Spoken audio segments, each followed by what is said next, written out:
Ça va? Salut Charles. Ça va? Ouais. Au niveau lumière, tout ça, on est bon. Calage grue. Calage grue, c'est ok. Lundi 8 octobre, 5 h du matin. Le premier semi-remorque est arrivé au pied du Fort Saint-Jean.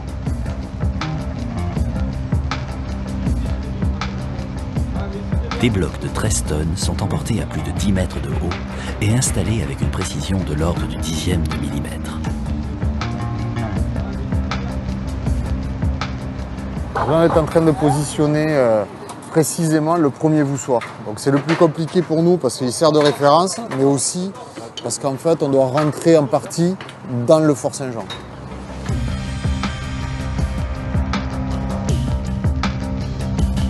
Une fois la première pièce posée, il suffit de quelques heures pour monter la moitié de la passerelle. Un événement que les directeurs du MUSEM viennent admirer en personne. Ah, bah voilà cette passerelle. La voilà. Alors là, ça va être un geste très très important parce que les Marseillais sont convaincus que le Fort Saint-Jean s'est construit contre Marseille. Et l'ouverture de cette passerelle et la réouverture de la porte, ça va vraiment être la preuve que, eh bien voilà, que le musée est ouvert sur Marseille, dans sa partie la plus intime, si je puis dire, le panier. Construit par Vauban pour affirmer l'autorité de Louis XIV, le Fort Saint-Jean a toujours été isolé du reste de la ville. Caserne militaire, prison, dépôt de munitions qui explosa à la fin de la Deuxième Guerre mondiale, c'est la première fois de sa longue histoire qu'il est aménagé pour accueillir le grand public.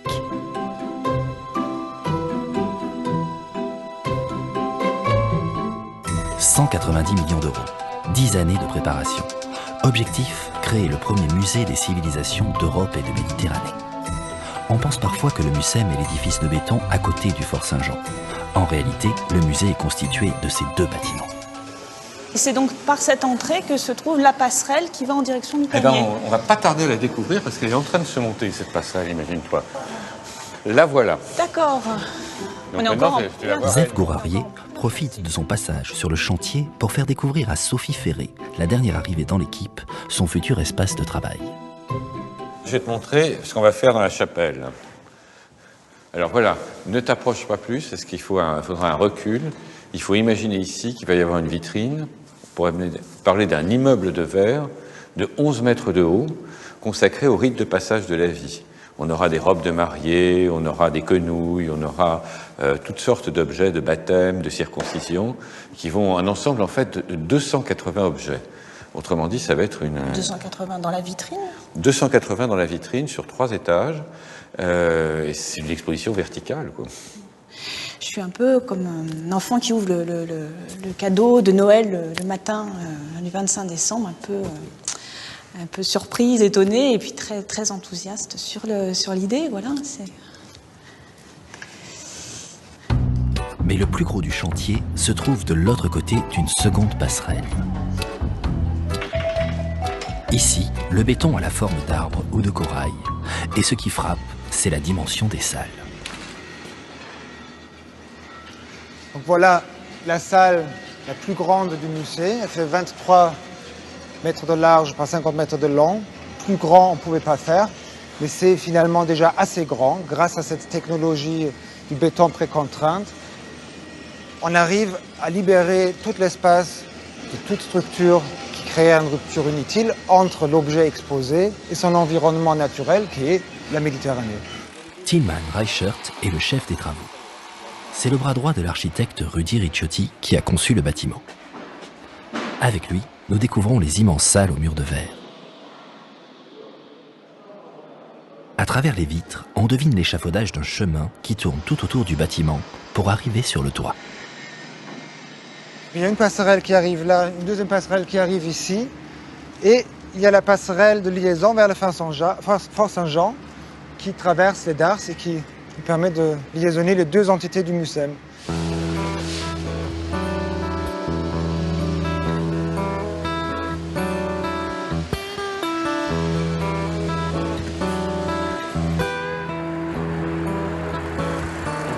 Alors salut, ça va? C'est le soir qu'on va mettre les voussoirs là? Voilà. Après une longue journée de travail, Tilman Reichert a rendez-vous avec l'architecte. Ça va?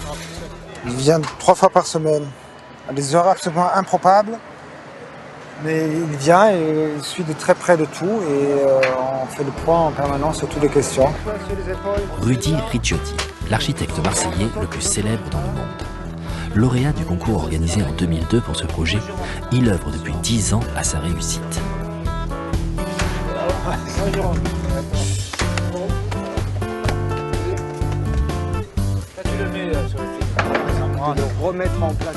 Les deux hommes inspectent tous les détails et sont particulièrement satisfaits de la qualité du béton, le même qui a servi à construire le musée.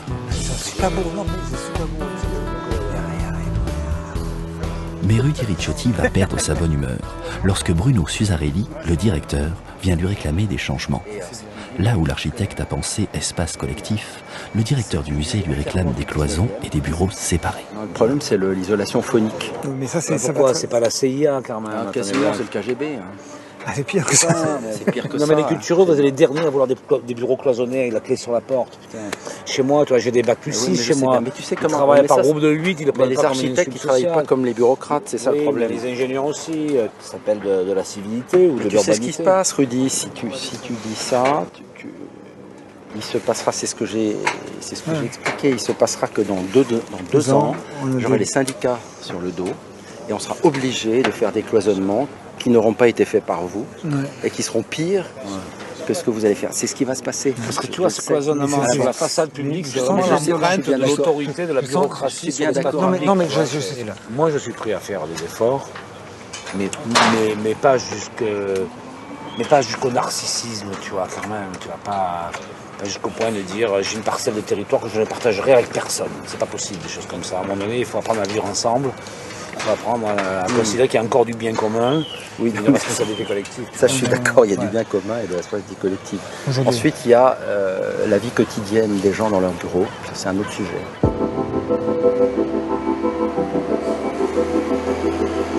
Les blocs de béton s'alignent rapidement.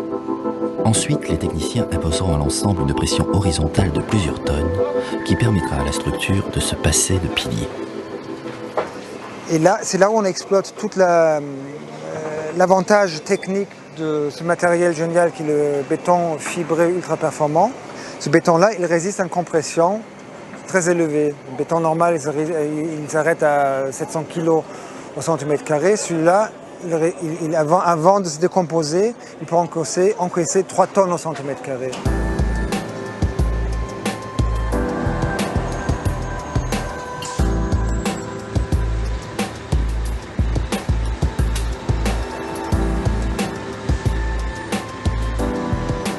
Direction Montpellier, dans l'espoir de percer le secret de ce fameux béton qui révolutionne la construction. À force d'insistance, Patrick Mazakan, le directeur d'activité, accepte de lever une partie du voile. Une poudre de ciment ultra fine mélangée à de minuscules fibres métalliques. Ce sont des fibres qui vont armer le BFUP. Simplement, le BFUP est composé d'une granulométrie très très fine. Et à l'échelle du grain de ciment, cette petite fibre correspond à la barre d'acier d'armature d'un béton classique. Sans le BFUP, impossible de créer les résilles, à la fois légères, pleines d'arrondis et capables de résister à la corrosion de la Méditerranée. Mais ce qui est surprenant, c'est qu'aucune des petites fibres n'apparaît à la surface du béton. Alors on n'en voit pas sur la surface, mais parce que d'abord elles sont toutes enrobées de pâte de ciment. Et puis aussi c'est un peu le secret de fabrication dont on aimerait bien garder les détails pour nous. Jusqu'à présent, le BFUP était utilisé pour le cœur des centrales nucléaires, car sa densité permet de limiter le passage des radiations. C'est la première fois qu'un architecte a l'idée de s'en servir pour un bâtiment complet.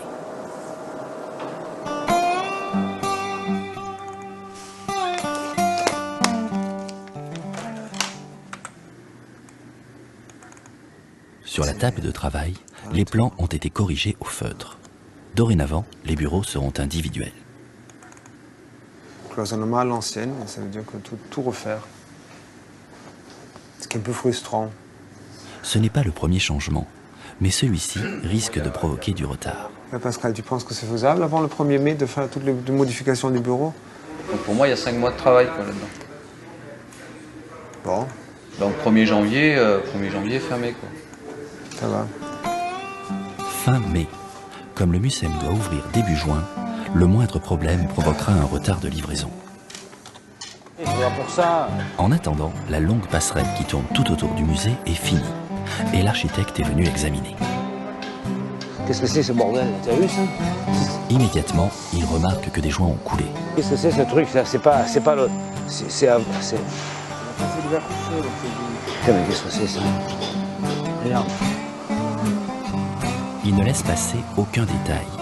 Et même si l'aspect général de sa création est particulièrement réussi, on peut lire sur son visage que les travaux sont loin d'être finis. 9 janvier, le bassin commence à se remplir. Les planchers sont posés. Il règne sur le chantier comme une excitation particulière.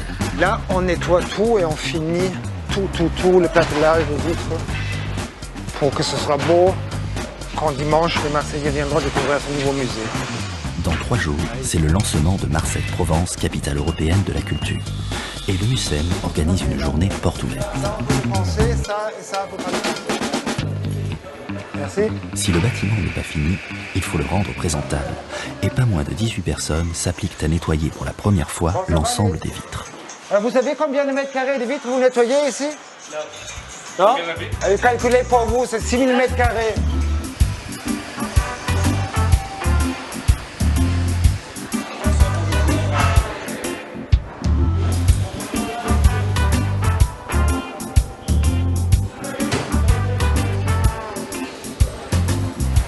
Des vitres qui ne resteront pas propres très longtemps, car ce fameux 13 janvier, il pleut. Ce qui n'empêche pas les Marseillais de venir en masse. Ici, vous êtes dans la deuxième partie de la galerie de la Méditerranée. Ici, là. Vous voyez cette grande salle qui fait à peu près 1000 mètres carrés. Une opération de séduction. Toute l'équipe participe aux visites guidées. C'est le seul musée national décentralisé de l'histoire de toutes les républiques. Il faut quand même comprendre ce symbolique. Le Louvre à Lens, Beaubourg à Metz ne sont pas des musées nationaux, ce sont des musées régionaux, dans lesquels on fait des prêts. Ici, on est dans un vrai musée national. On a l'impression peut-être que ça coûte à la République de dépenser de l'argent à Marseille. Bon, maintenant qu'il est là, il ne peut plus repartir. Voilà. On l'a, on se le garde. Et le directeur avec. Opération réussie. 15 000 personnes sont au rendez-vous. Écoutez, impression un peu saugrenue parce qu'on s'attendait à arriver pour voir la première exposition du MUSEM et finalement on arrive dans un endroit entièrement vide, plein de gens qui déambulent dans les couloirs. On n'hésite pas à faire la queue plus d'1 heure sous la pluie, juste pour emprunter les fameuses passerelles.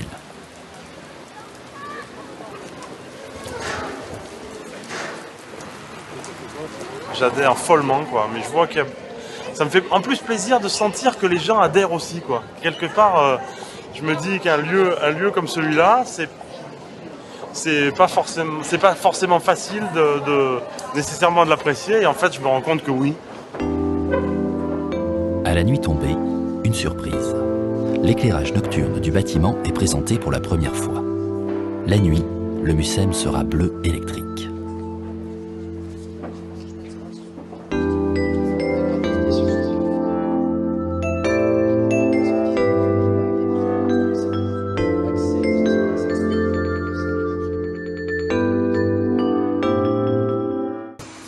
Bonjour, Sophie Ferret. Je travaille à la conservation. Bonjour. Bonjour. On s'est jamais croisés. Non. Non, parce que je travaille plus sur le Fort Saint-Jean avec Zemmour. D'accord. Alors, tout va comme vous voulez. À peu près, là, sur la fin, c'est tendu. C'est tendu, ouais. Nous, ça va. Chez vous? Bah aussi. On décale l'arrivée des œuvres. De toute façon, comme vous dites, c'est encore un chantier, il y a de la poussière, les vitrines ne sont pas finies. Ah, c'est compliqué, oui. Et le bâtiment, c'est complètement terminé. Ah, il est complètement terminé, évidemment, sauf que les choses qui ne sont pas encore finies. C'est de la philosophie, ça.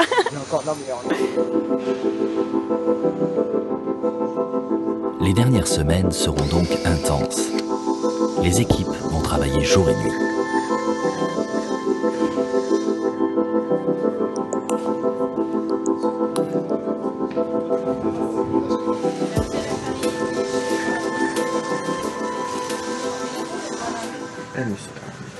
2 gourdes qui sont en dessous, je pense qu'il va falloir au moins travailler l'éclairage de façon à ce qu'elles ressortent mieux. Et il faudra faire attention à ce que les objets importants qui sont en haut n'écrasent pas les objets moins importants qui sont en dessous.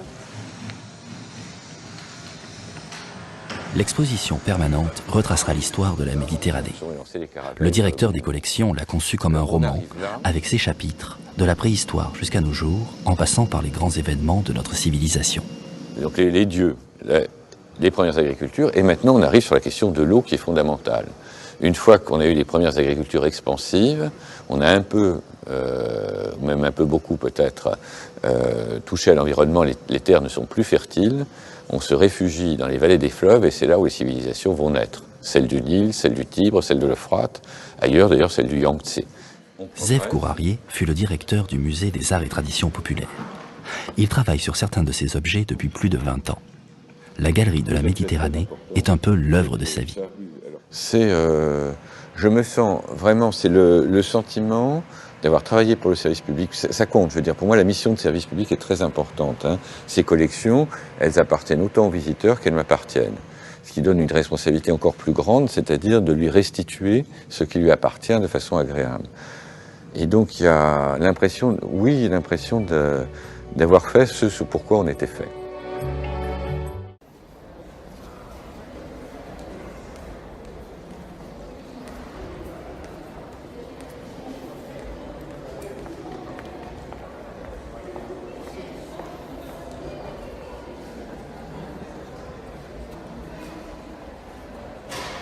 Le Muséum est un musée de société, c'est un musée qui veut interroger les civilisations de la Méditerranée et de l'Europe, et surtout, je dirais, les civilisations de la Méditerranée dans leur rapport avec l'Europe. Il s'intéressera au bassin méditerranéen de la préhistoire à nos jours. Il y a ici même, dans cet espace, ce que l'on appellera la Galerie de la Méditerranée, qui est un lieu d'exposition permanente où nous allons essayer de faire comprendre aux gens par des expositions avec des objets d'art, avec des objets d'antiquité, avec de la peinture, avec des objets du quotidien, de l'art populaire et même de l'art contemporain, nous allons essayer de leur faire comprendre ce que sont les particularités ou les spécificités des civilisations de la Méditerranée par rapport à d'autres grands bassins de civilisation. Ça, c'est la Galerie de la Méditerranée. Un musée qui se veut une main tendue entre les rives de la Méditerranée. Et nous ne voulons absolument pas avoir un regard européano-centriste.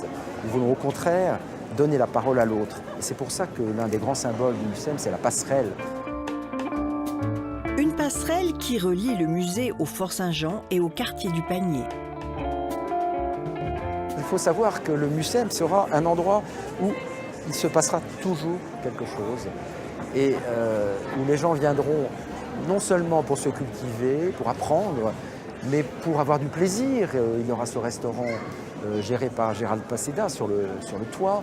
Il y aura un café qui sera dans le Fort Saint-Jean lui-même avec des tables à l'extérieur. On pourra boire une orangeade à l'ombre et à l'abri du Mistral. Il y aura une librairie qui va bientôt être attribuée à un libraire qui s'est porté candidat et qui fera quand même 300 mètres carrés. Ça sera une grande librairie de référence, rajoutant une offre supplémentaire de librairie à Marseille qui en a bien besoin. Un lieu de culture et de vie conçu par l'architecte Rudy Ricciotti. La façade est en dentelle de béton, mais un béton nouveau. C'est un matériau qui a la densité de l'acier. D'une certaine manière, on pourrait imaginer ça. Bon, c'est un matériau qui porte un très gros coefficient de main-d'œuvre. Voilà. Il y a beaucoup de travail derrière. Il y a énormément d'ingénieurs, énormément de spécialités, énormément de compagnons qui ont travaillé. Voilà.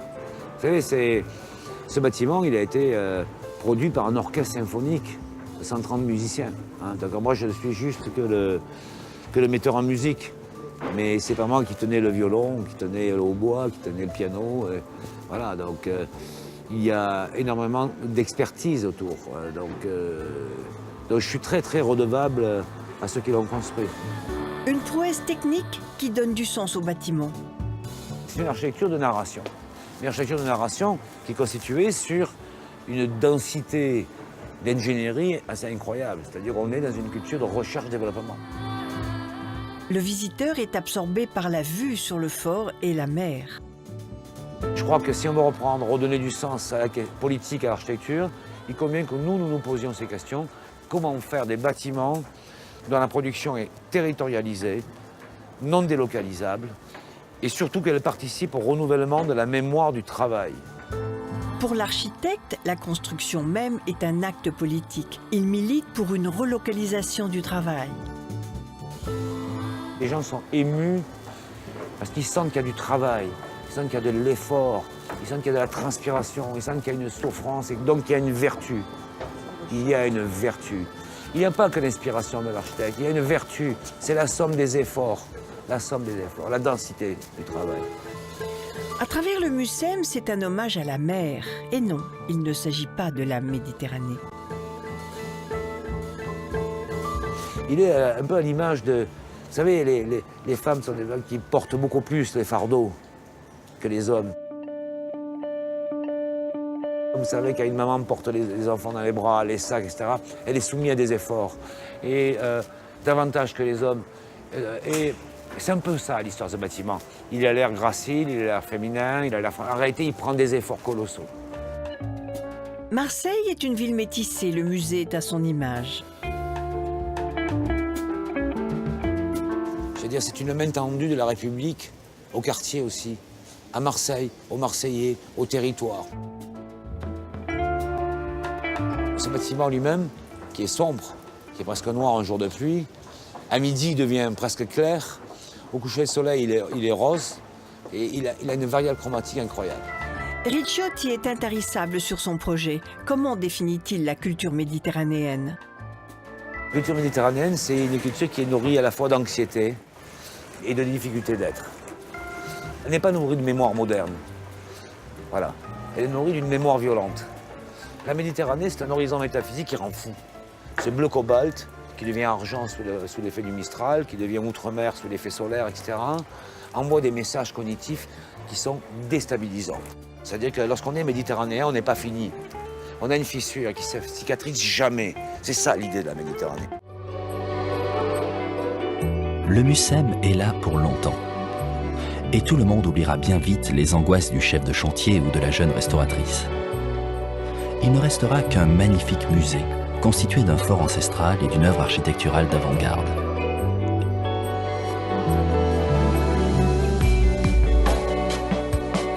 Le MUSEM est le projet culturel le plus ambitieux que la ville ait jamais porté. Et son histoire ne fait que commencer.